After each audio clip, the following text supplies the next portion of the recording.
اعوذ باللہ من الشیطان الرجیم، بسم اللہ الرحمن الرحیم۔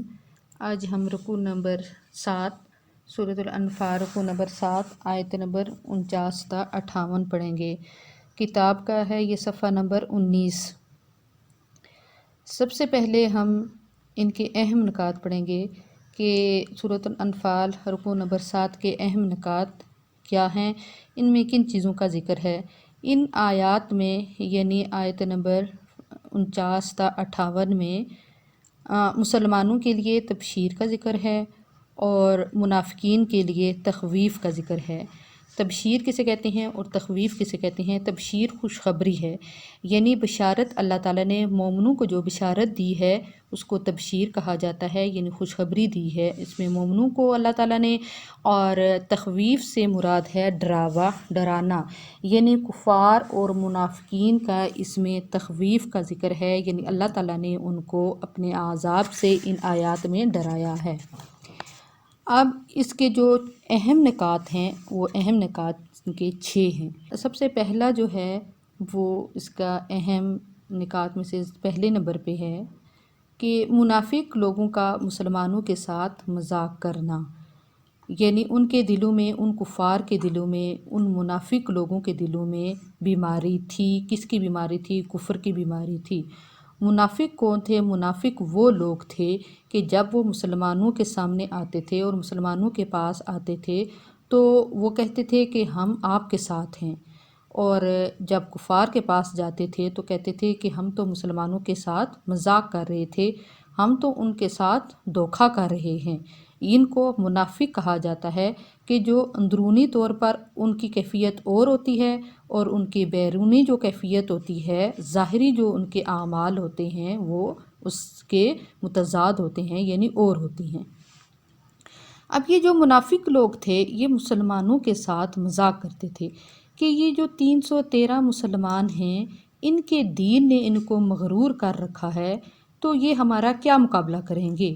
ان کے دین کی وجہ سے، اسلام کی وجہ سے ان کے اندر بہت زیادہ تکبر ہے، اور ان کا تکبر عنقریب جو ہے وہ ختم ہو جائے گا۔ جب ہمارے سامنے آئیں گے، ہمارے ساتھ مقابلہ کریں گے تو ان کا تکبر جو ہوگا یہ ختم ہو جائے گا۔ یہ جو منافق لوگ تھے یہ مسلمانوں کو تنگ کرتے تھے، ان پر طنز کیا کرتے تھے، انہیں طرح طرح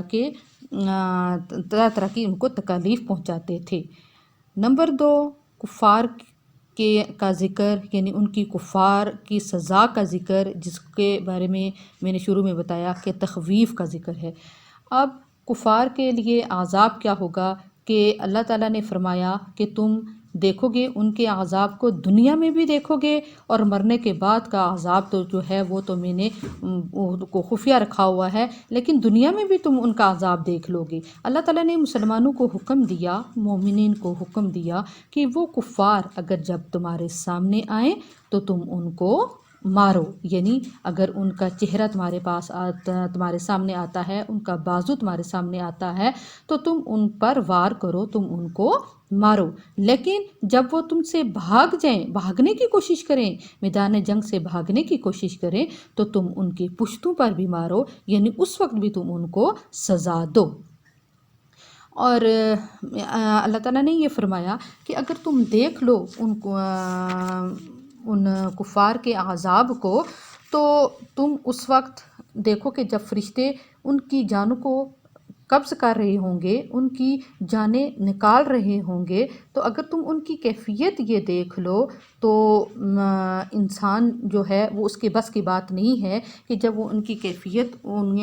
کیسے ان کو دردناک عذاب دے کر، کیسے ان کو سخت کیفیت ان کی ہوگی موت کی، کہ جب ان کی جان نکل رہی ہوگی تو اس وقت ان کو کتنا عذاب ہوگا، کتنی تکلیف ہوگی۔ یہ اگر عذاب تم دیکھ لو تو تمہارے بس کی بات نہیں ہے کہ تم اس کو برداشت کر سکو۔ نمبر 3، فرعونیوں کا ذکر۔ فرعونیوں کا ذکر کیا ہے کہ یہاں پہ اللہ تعالیٰ نے فرعون کا ذکر کیوں فرمایا؟ اس لیے فرمایا کہ فرعون کو سب سے زیادہ اللہ تعالیٰ نے سزا دی تھی کہ اس کو غرق کر دیا گیا تھا۔ اور کیسے غرق کر دیا گیا تھا کہ اللہ تعالیٰ نے فرمایا کہ میں نے فرعون کو موت دے دی ہے، اور ایسی عبرتناک موت میں نے اس کو دی ہے کہ اس کو زمین نے بھی قبول نہیں کیا۔ وہ قیامت تک اس کا ڈھانچہ دنیا میں بنا کر رکھ دیا گیا تاکہ آنے والی جو لوگ ہیں، آنے والے جو امت ہوگی، وہ اس کو دیکھ کر عبرت حاصل کرے۔ تو اللہ تعالیٰ نے فرمایا کہ میں نے فرعون کو کس طرح غرق کیا اور اس کو میں نے کیسے سزا دی، اور اب تم اس کی سزا کو دیکھو، اس کے بارے میں تم دیکھو۔ تو یہ عبرت کے لیے فرعون کا یہاں پہ ذکر کیا گیا۔ نمبر 4، دلوں کی کیفیت، دلوں کی حالت، یعنی اندرونی کیفیت ان کی کیا ہے اور بیرونی کیفیت ان کی کیا ہے۔ اللہ تعالیٰ فرماتے ہیں کہ کوئی قوم، کوئی انسان اس وقت تک، کیونکہ جب انسان کو میں پیدا کرتا ہوں تو میں اس کو دونوں راہ دکھا دیتا ہوں کہ اگر تم نیک عمل کرو گے، نیک عمل کا جب ارادہ ہی رکھو گے تو وہ تم ارادہ کرو گے تو اللہ تعالیٰ فرماتے ہیں کہ آگے وہ کام میرے ذمہ ہو جاتا ہے کہ میں اس کو، تمہارے ارادوں کو کس طرح مضبوط کرتا ہوں اور پھر کس طرح اس کو پایہ تکمیل تک پہنچاتا ہوں۔ لیکن اگر تم برائی کا ارادہ کرتے ہو تو برائی اس وقت تک میں نہیں لکھتا کہ جب تک تم اس برائی کو کر نہیں دیتے، لیکن یہ میں تم پر چھوڑ دیتا ہوں، یہ تم پر منحصر ہے۔ میں نے دونوں راستے دکھا دیے کہ اچھائی کرو گے تو تمہیں اس کا یہ فائدہ حاصل ہوگا، اور برائی کرو گے تو تمہیں اس کا یہ نقصان ہوگا۔ تو اللہ تعالیٰ فرماتے ہیں کہ میں نے تو تم پر بہت بڑا انعام کیا ہے۔ وہ انعام کیا ہے؟ وہ انعام جو ہے وہ ہم پر جو اللہ تعالیٰ نے کیا ہے وہ کیا ہے کہ ہمیں مسلمان پیدا کیا، اور ہمارے پیارے نبی حضرت محمد صلی اللہ علیہ وسلم کو ہماری ہدایت کے لیے بھیجا، اور پھر اللہ تعالیٰ نے ہمیں اپنے بارے میں، اللہ تعالیٰ نے ہمیں وہ راستہ دکھایا کہ جس سے ہم اس کا دیدار کر سکیں گے، اور وہ جہنم کے عذاب سے اللہ تعالیٰ نے ہمیں بچایا۔ لیکن اگر ہم دل میں یہ کیفیت محسوس کریں گے کہ میرے رب نے جو فرما دیا، کہ سورۃ انفال کے شروع میں ہم نے ان آیات میں یہ پڑھا کہ اللہ تعالیٰ فرماتے ہیں کہ میں انسان، آدمی اور اس کے دل کے درمیان حائل ہوتا ہوں۔ جب ہم یہ محسوس کریں گے اور جب ہم یہ سوچیں گے کہ ہمارے دل کے درمیان ہمارے جو شہ رگ ہے اس سے کے اور ہمارے دل کے درمیان اللہ تعالیٰ حائل ہے، موجود ہے، تو ہم گناہوں سے خود بخود بچ جائیں گے۔ علامہ اقبال بھی یہ فرماتے ہیں کہ تم رب کو آسمانوں کے اندر ڈھونڈتے ہو تو رب تو یہ فرماتا ہے کہ میں تمہارے دلوں میں موجود ہوں، تو تم مجھے آسمانوں پہ ڈھونڈتے ہو، میں تو تمہارے شہ رگ سے بھی زیادہ قریب ہوں۔ تو پھر ہم دلوں کی کیفیت کو، اندرونی کیفیت کو جب ہم بدلیں گے تو اللہ تعالیٰ فرماتا ہے کہ میں نے تم پر چھوڑ دیا، کہ تم کیفیت کو جب بدلو گے تو آگے تمہارا کام جو ہے وہ چاہے اچھا ہے چاہے برا ہے تو اس کو تکمیل تک پہنچانا میرا کام ہے، لیکن اگر تم اس کیفیت کو بدلنے کا جو ہے وہ اختیار میں نے تمہیں دیا ہے۔ اگلا اس کا جو ہے جو نمبر 5، بدترین چوپائے۔ بدترین چوپائے وہ ہوتے ہیں کہ جن کو اللہ تعالیٰ نے، جن جانوروں کو چوپائے، 4 ٹانگوں والے جانور، وہ جانور جن کی 4 ٹانگیں ہوتی ہیں، اور جو اللہ تعالیٰ کو جانوروں میں سے سب سے زیادہ ناپسندیدہ جانور ہے، تو اللہ تعالیٰ فرماتے ہیں کہ اس جانور سے بھی زیادہ سخت سزا میں ان منافقین کو، ان کفار کو دوں گا کہ جو کافر اللہ تعالیٰ کی آیات کا انکار کرتے تھے اور مسلمانوں کا مذاق کرتے تھے۔ نمبر 6، وعدے کی پابندی، یعنی وعدے کا پاس۔ وعدے کا پاس اللہ تعالیٰ فرماتے ہیں کہ تمہیں ان منافقین کے دھوکے کا، کیونکہ وہ تو دھوکا کرتے تھے، ان کے نزدیک تو وعدے کا کوئی پاس نہیں تھا، کہ جب وہ وعدہ کرتے تھے تو وعدہ شکنی کرتے تھے۔ تو اللہ تعالیٰ نے فرمایا کہ تمہیں ان کے وعدے سے کوئی غرض نہیں ہے، کہ وہ اگر تمہارے ساتھ وعدہ کرتے ہیں پھر اس وعدے کو توڑ دیتے ہیں، تمہیں ان سے ڈرنے کی کوئی ضرورت نہیں ہے، کیونکہ میرا تم ذکر کرو گے، تم جتنا میرا ذکر کرو گے میں اس سے بڑھ کر تمہاری مدد کروں گا۔ تو تمہیں کفار سے کوئی بھی کوئی بھی ڈر، کوئی بھی خوف تمہیں کفار کا نہیں ہونا چاہیے، کہ یہ وہ منافقین جب تمہارے ساتھ وعدے کی پابندی نہیں کرتے، عہد شکنی کرتے ہیں، تو تمہیں ان منافقین سے کوئی ڈر نہیں ہونا چاہیے۔ یہ تھے اس کے جو اہم نکات تھے کہ ان آیات میں اللہ تعالیٰ نے کن چیزوں کا ذکر کیا ہے۔ اب ہم سبق کی طرف آتے ہیں۔ اعوذ باللہ من الشیطان الرجیم، بسم اللہ الرحمن الرحیم۔ سورۃ الانفال آیت نمبر 49۔ اذ یقول المنافقون، جب یقولو وہ کہتے ہیں، المنافقون منافق، والذین اور وہ لوگ، فی میں قلوبہم ان کے دلوں میں، مرض بیماری ہے، غرہ دھوکے میں رکھا، ہؤلائی ان لوگوں کو، دینہم ان کے دین نے،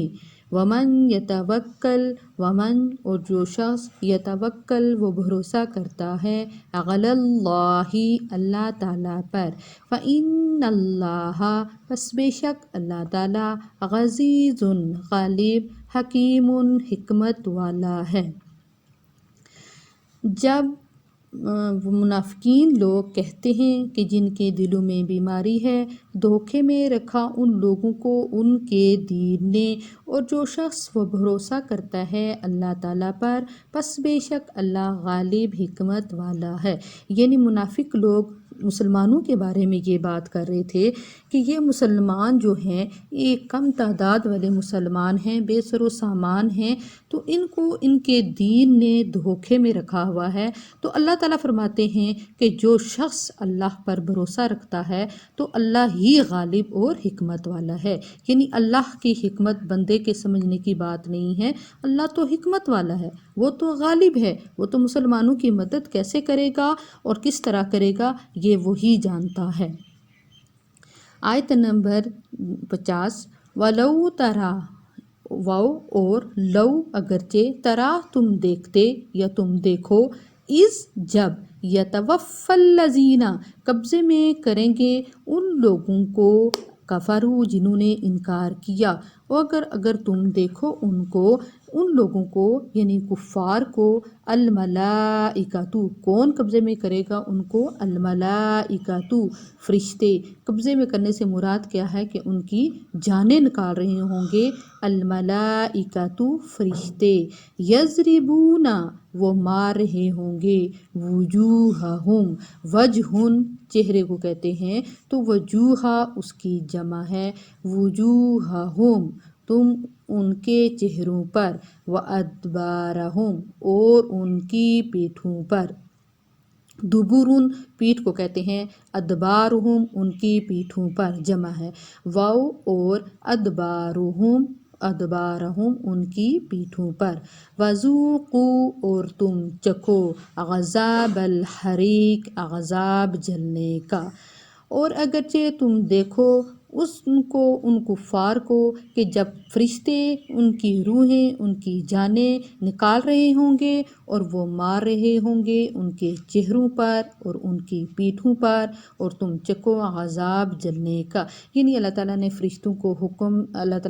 حکم دیں گے کہ تم ان کفار کی جانیں نکالو، ایسے جانیں نکالو کہ جیسے وہ تمہارے سامنے آئیں، اگر وہ سامنے سے آ رہے ہیں تو تم ان کے چہروں پر مارو، اگر وہ میدان جنگ چھوڑ کر بھاگ رہے ہیں تو تم ان کی پیٹھوں پر مارو۔ اور ان کفار کو اللہ تعالیٰ نے حکم دیا کہ وذوقوا اور تم چکھو، عذاب الحریق عذاب جلنے کا۔ حریق جلنے کو کہتے ہیں۔ اللہ تعالیٰ فرماتے ہیں کہ اب تمہارا عذاب شروع ہو گیا اور قیامت تک تمہارا یہ عذاب ختم نہیں ہوگا۔ اللہ تعالیٰ نے کفار کو حکم دیا کہ اب وہ تمہارا عذاب کا سلسلہ شروع ہو چکا ہے، اور جب تم نے میرے حکم کی خلاف ورزی کی تھی اور تم نے میرے حکم کا انکار کیا تھا تو اب تمہاری سزا شروع ہو چکی ہے۔ اگرچہ تم دیکھو ان کفار کو کہ جب فرشتے ان کی جانیں نکال رہے ہوں گے اور وہ مار رہے ہوں گے ان کے چہروں پر اور ان کی پیٹھوں پر، اور اللہ تعالیٰ فرمائیں گے کہ تم عذاب جلنے کا چکھو۔ ذالکا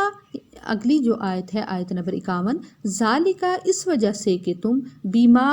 ان ان اعمال کے قدمت جو تم نے بھیجے آگے بھیجے ایدیکم تمہارے ہاتھوں نے. یہ اس وجہ سے کیوں ان کو سزا دی جا رہی تھی؟ پچھلے آیت کی طرف یہ اشارہ ہے، ذالکہ اس میں اشارہ ہے کہ ان اعمال کے جو تم نے آگے بھیجے، ان اعمال کی سزا جو تم ابھی دنیا میں ہی بھگتنا تم شروع ہو گئے ہو. اللہ نے تمہیں دنیا سے ہی یہ سزا دینی شروع کر دی ہے. کن کی اعمال کی سزا؟ ان اعمال کی جو تم نے آگے بھیجے ہیں. وَأَنَّ اللَّهَ اور بے شک اللہ تعالیٰ لیسا نہیں ہے بِظَلَّامٍ لِّلْعَبِيدِ اپنے بندوں پر ظلم کرنے والا، کہ بے شک اللہ تعالیٰ اپنے بندوں پر ظلم کرنے والا نہیں ہے. کہ اللہ تعالیٰ فرماتے ہیں کہ میں اپنے بندوں پر ذرا بھی ظلم نہیں کرتا. تو قرآن پاک میں ارشاد ہے 30ویں پارے میں فَمَن يَعْمَلْ مِثْقَالَ ذَرَّةٍ خَيْرًا يَرَهُ وَمَن يَعْمَلْ مِثْقَالَ ذَرَّةٍ شَرًّا يَرَهُ کہ جس نے ایک ذرہ برابر بھی نیکی کی ہوگی تو اللہ تعالیٰ اس کی جزا بھی اس کو دیں گے، اور جس نے ایک ذرہ برابر بھی برائی کی ہوگی تو اللہ تعالیٰ اس کی سزا بھی اس کو دیں گے. یہ اس وجہ سے کہ جو تمہارے ہاتھوں نے جو اعمال آگے بھیجے، اور بے شک اللہ تعالیٰ نہیں ہے وہ اپنے بندوں پر ظلم کرنے والا. آیت نمبر 52 کدأب آل فرعون جیسا کہ معاملہ پیش آیا آل فرعون کے ساتھ، والذین اور وہ لوگ من قبلہم جو ان سے پہلے تھے، کفروا انہوں نے انکار کیا بآیات اللہ اللہ تعالیٰ کی آیات کا، فأخذہم اللہ پس پکڑ لیا ان کو اللہ تعالیٰ نے، بذنوبہم ان کو ان کی گناہوں کی وجہ سے.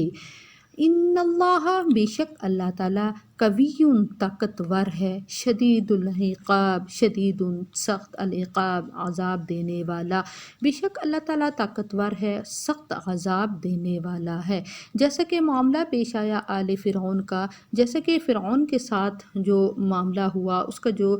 ذکر ہے کہ آل فرعون کا، جیسے میں نے آپ کو اہم نکات میں بتا دیا کہ اللہ تعالیٰ نے فرمایا کہ تم فرعون کو دیکھ لو کہ کیسے میں نے اس کو عبرتناک سزا دی جو اپنے خدائی دعویٰ کیا کرتا تھا. تو اللہ تعالیٰ فرماتے ہیں کہ میں نے اس کو کیسے غرق کر دیا، اور اس کو زمین نے بھی قبول نہیں کیا، اور رہتی دنیا تک اس کا مجسمہ بنا کر دنیا میں رکھا گیا تاکہ لوگ اس سے عبرت حاصل کریں.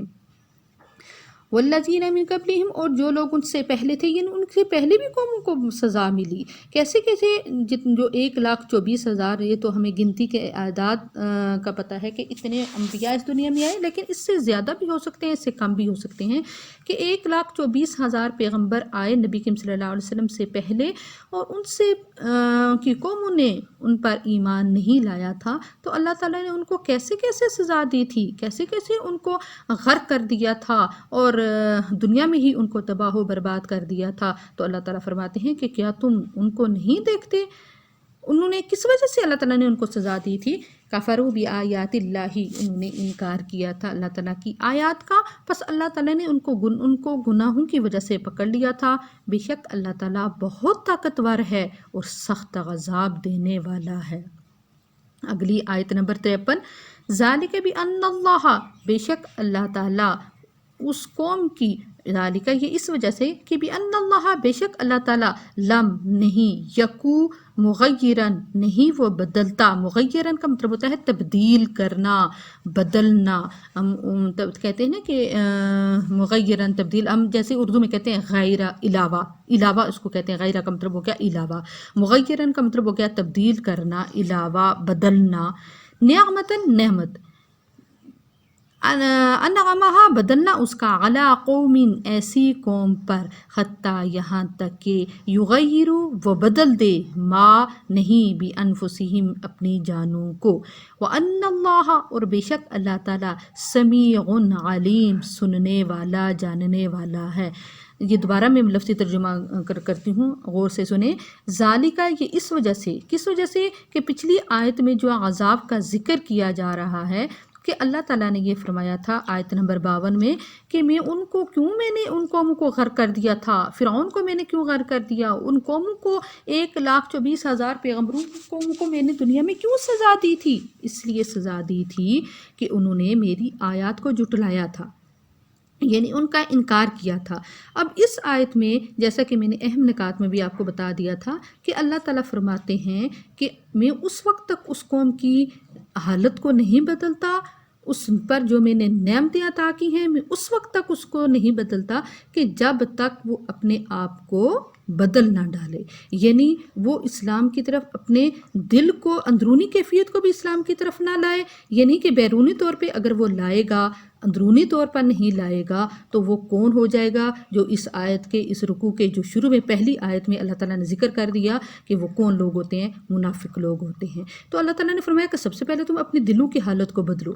تم اپنے دل میں نیکی کا ارادہ کرو اور یہ اس بات کا یقین کر لو کہ اللہ ہمارے دلوں میں بستا ہے، ہمیں اس کو کہیں اور ڈھونڈنے کی ضرورت نہیں ہے، تو اللہ ہمارے دلوں میں بستا ہے اور اس سے چھپ کر ہم کوئی گناہ نہیں کر سکتے، اس سے چھپ کر ہم کوئی کام نہیں کر سکتے۔ تو اس وقت انسان جو ہے وہ کبھی برائی کی طرف نہیں جاتا۔ تو جب اس نے اپنی حالت کو اندرونی طور پر بدل دیا تو ظاہری طور پر خود بخود اس کی حالت بدل جاتی ہے اور اللہ تعالیٰ کا پھر اس کے ساتھ مدد اللہ تعالیٰ کی شامل ہو جاتی ہے۔ ذالک بأن اللہ، بے شک اللہ تعالیٰ، اس وجہ سے کہ بے شک اللہ تعالیٰ لم یکون، نہیں وہ، مغیرن بدلتا، نعمت انعامہا اس کی بدلنا، اس قوم کی، علی قوم اس قوم کی نعمت کو، حتیٰ یہاں تک کہ یغیرو وہ بدل دے، ما بانفسہم اپنے آپ کو، یعنی اس وقت تک اللہ تعالیٰ اس کی نعمت کو نہیں بدلتا، اس قوم کی نعمت کو نہیں بدلتا کہ جب تک وہ اپنی نعمت کو خود نہ بدل دے۔ وَأَنَّ اللَّهَ یعنی نعمت یعنی حال، وَأَنَّ اللَّهَ اور بے شک اللہ تعالیٰ، سمیع علیم سننے والا ہے، عالم اور جاننے والا ہے۔ یہ اس وجہ سے ہے کہ بے شک اللہ تعالیٰ نہیں بدلتا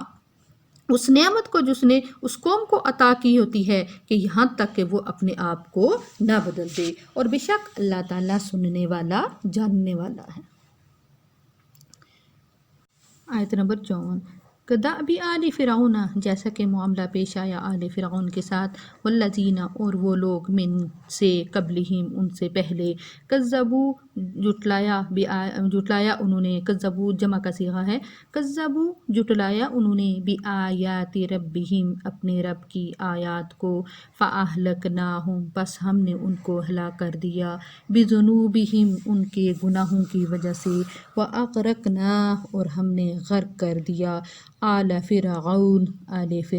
کو، وکل اور سارے کے سارے، کانو تھے وہ، ظالمین ظلم کرنے والے، کلن کا مطلب ہوتا ہے سب کے سب، سارے کے سارے۔ کیوں ان کو غرق کر دیا تھا؟ آل فرعون کو اور ان سے پہلی قوموں کو کیوں اللہ تعالیٰ نے غرق کیا تھا؟ ایک تو انہوں نے اللہ تعالیٰ کی آیات کو جٹلایا تھا، اللہ تعالیٰ کی آیات کا انکار کیا تھا، تو اللہ تعالیٰ فرماتے ہیں کہ میں نے ان کی کے گناہوں کی وجہ سے ان کو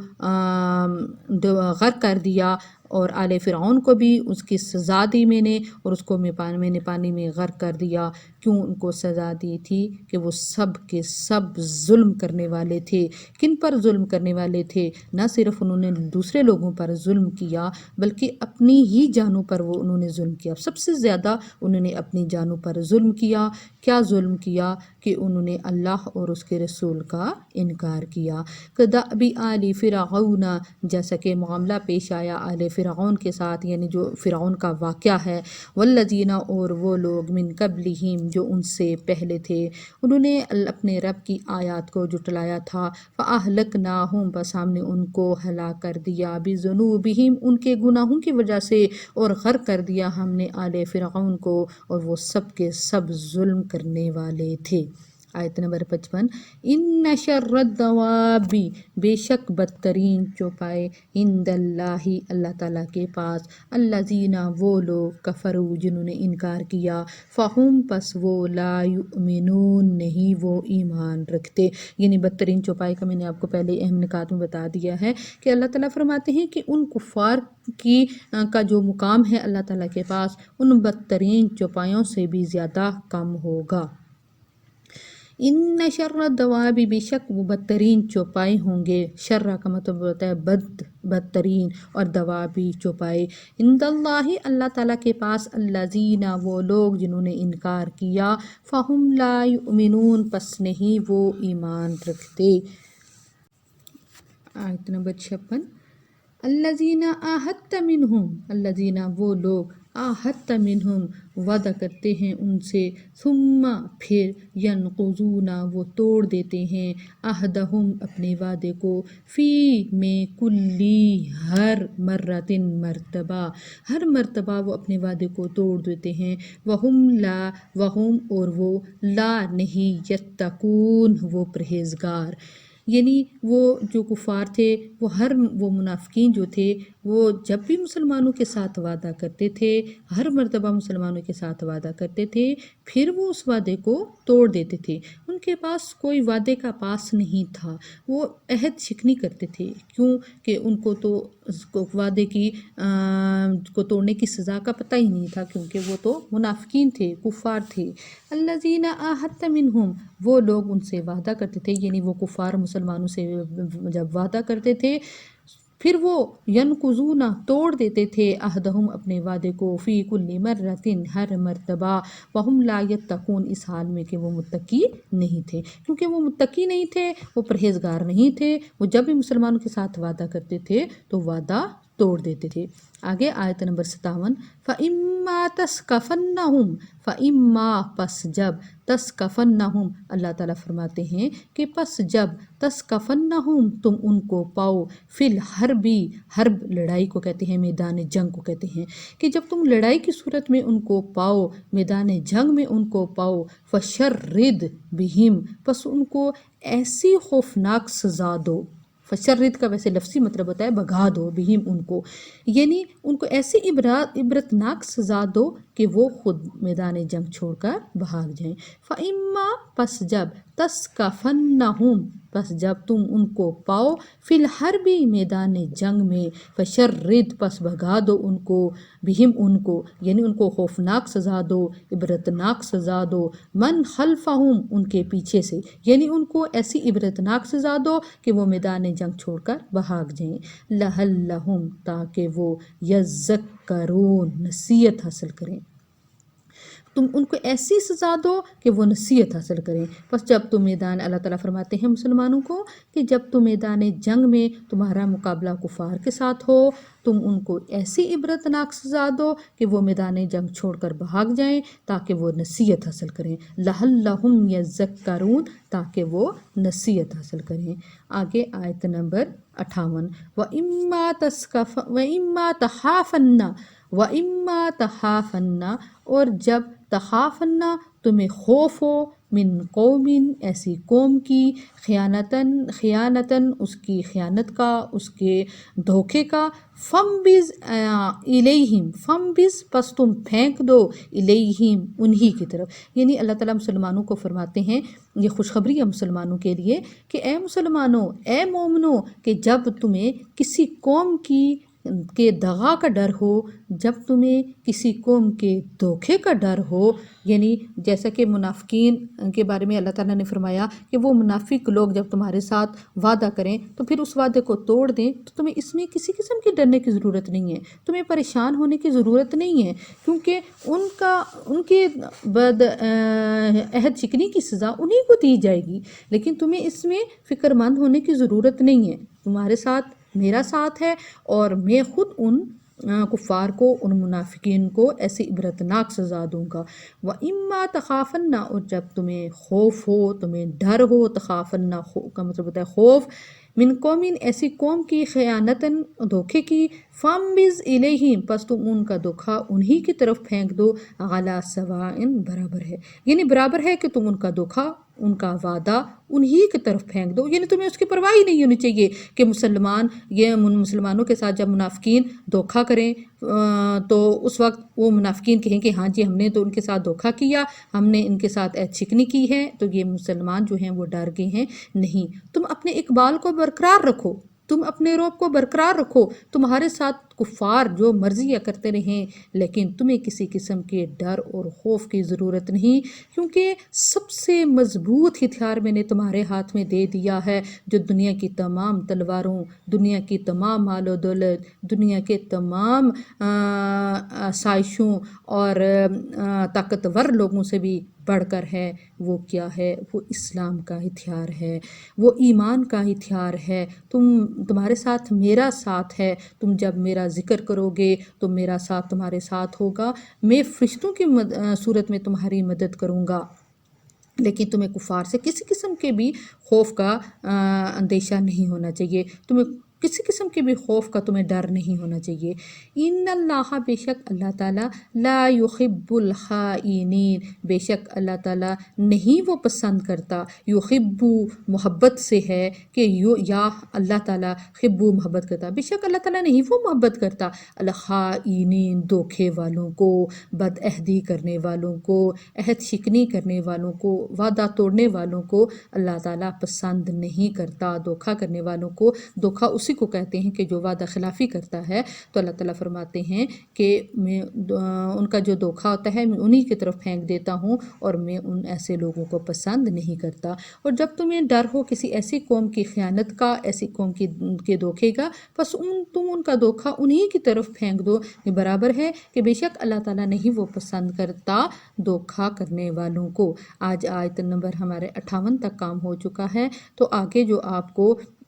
اس کی جو اسائنمنٹ دی گئی ہے، اس کے مشکل الفاظ آپ نے حل کرنے ہیں، اس کے مختصر سوالات آپ نے حل کرنے ہیں، اور معروضی اور موضوعی دونوں آپ نے حل کرنے ہیں، جو آپ کو آپ کے پیپر میں آئیں گے۔ اور اس ترجمے کو آپ نے اتنے اچھے طریقے سے پڑھنا ہے کہ اسی میں سے تمام سوالات، معروضی، سب کچھ اسی میں سے آتا ہے، تو تاکہ آپ اس کو بغیر محنت کے اس کو حل کر لیں۔ ہر چیز آپ کے دماغ میں موجود ہونی چاہیے، کیونکہ میں وضاحت میں بھی، اہم نکات میں بھی ہر چیز بتا چکی ہوتی ہوں، لیکن دوبارہ پھر میں اس کی دہرائی، دوبارہ اعادہ اس کا میں ترجمے میں کر دیتی ہوں، تو آپ نے اس کو غور سے سننا ہے۔ جب آپ لفظی ترجمہ غور سے پڑھیں گے، اس کو سنیں گے، تو آپ خود بخود انشاءاللہ یہ سارا کام زبانی حل کر لیں گے انشاءاللہ۔